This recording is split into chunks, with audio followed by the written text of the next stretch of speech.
Se você está procurando inspiração, reflexão e sabedoria, você veio ao lugar certo. Mas antes de ir pro vídeo, inscreva-se no meu canal para acompanhar vídeos como esse e muitos outros. Lembrando que meu canal fala sobre diversos assuntos aqui no YouTube. E além disso, eu sempre estou aberto a sugestões e interações com a minha comunidade. Então não hesite em deixar seu comentário aqui embaixo.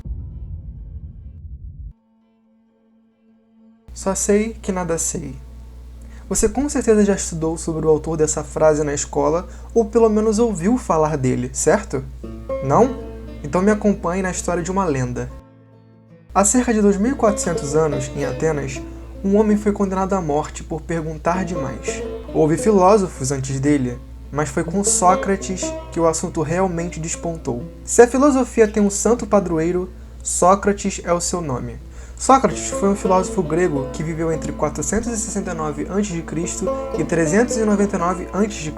Ele ficou conhecido como um dos principais representantes da filosofia antiga e é considerado um dos fundadores da filosofia ocidental. Infelizmente, Sócrates não deixou escritos, então não se sabe muito sobre sua vida a não ser por meio de relatos de outros filósofos, como Platão, por exemplo. Ele nasceu em Atenas, onde era filho de um escultor e de uma parteira, e serviu como soldado na famosa Guerra do Peloponeso aos 31 anos de idade, e só depois disso se dedicou à filosofia. Sócrates é conhecido por sua metodologia de ensino baseada na pergunta e resposta, conhecida como maiêutica, ou arte de dar à luz. E ele acreditava que a verdade só poderia ser alcançada através do questionamento constante e da reflexão. Além disso, ele também acreditava que todos os homens têm conhecimento dentro de si, mas precisam ser levados a dar à luz a esse conhecimento. Um exemplo seria a conversa dele com Eutídemo. Ser enganador corresponde a ser imoral? Claro que sim. Mas e se um amigo estivesse muito triste e quisesse se matar e você roubasse-lhe a faca? Não seria este um ato enganador? Sim, com toda certeza. Mas fazer isso não seria moral em vez de imoral? Trata-se de uma coisa boa, não ruim, embora seja um ato enganador. Sim.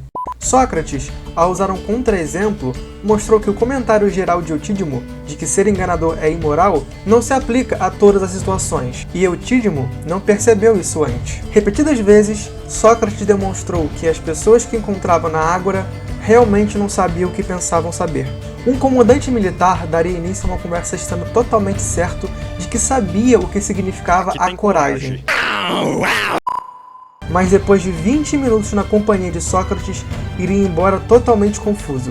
Sócrates também foi conhecido por sua ética rigorosa e sua crença na virtude. Ele acreditava que a virtude é o conhecimento do bem e do mal, e que a ignorância é a causa de todo o mal. Ele também acreditava que a verdadeira sabedoria é reconhecer a própria ignorância. Certo dia, seu amigo Querefonte consultou o oráculo de Delfos. O oráculo era uma velha sábia que respondia perguntas feitas pelos visitantes. Suas respostas geralmente tinham a forma de um enigma.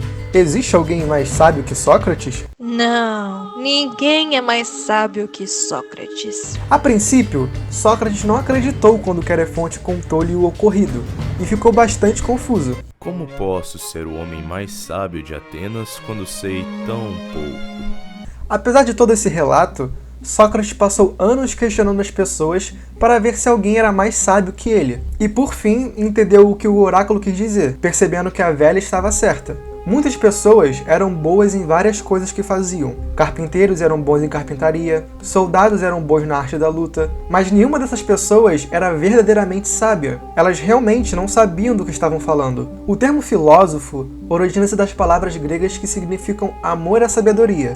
O tipo de sabedoria que ele valoriza é baseado no argumento, no raciocínio e em perguntas, e não em acreditar nas coisas simplesmente porque alguém importante nos disse que são verdade. Para Sócrates, a sabedoria não era ter o conhecimento de diversos fatos, ou saber como fazer algo. A sabedoria significava entender a verdadeira natureza da nossa existência, inclusive os limites do que podemos saber. Os filósofos de hoje agem mais ou menos da maneira como Sócrates agia. Fazem perguntas rigorosas, buscam razões e evidências, lutam para responder algumas das questões mais importantes que podemos fazer sobre a natureza da realidade e sobre como devemos viver. E na minha opinião, isso é algo que todo ser humano deveria fazer, a todo momento. E não só as pessoas que fazem faculdade de filosofia, por exemplo. O que fazia de Sócrates tão sábio era o fato de continuar fazendo perguntas e de estar sempre disposto a debater suas ideias. A vida, segundo Sócrates, só vale a pena ser vivida quando pensamos no que estamos fazendo. Uma existência sem análise é adequada para o gado, mas não para os seres humanos. Em 399 a.C., Sócrates foi acusado de impiedade e corrupção da juventude. Ou seja, ele foi condenado por simplesmente instigar os jovens a pensar, a questionar todos os preceitos morais e a julgar todas as condutas que a vida adulta iria lhes impor. Ele acabou sendo condenado à morte tomando cicuta, uma espécie de planta venenosa e mortal. Sua morte foi um marco importante na história da filosofia, pois mostrou que a busca da verdade e a defesa da virtude podem ser perigosas para aqueles que as praticam.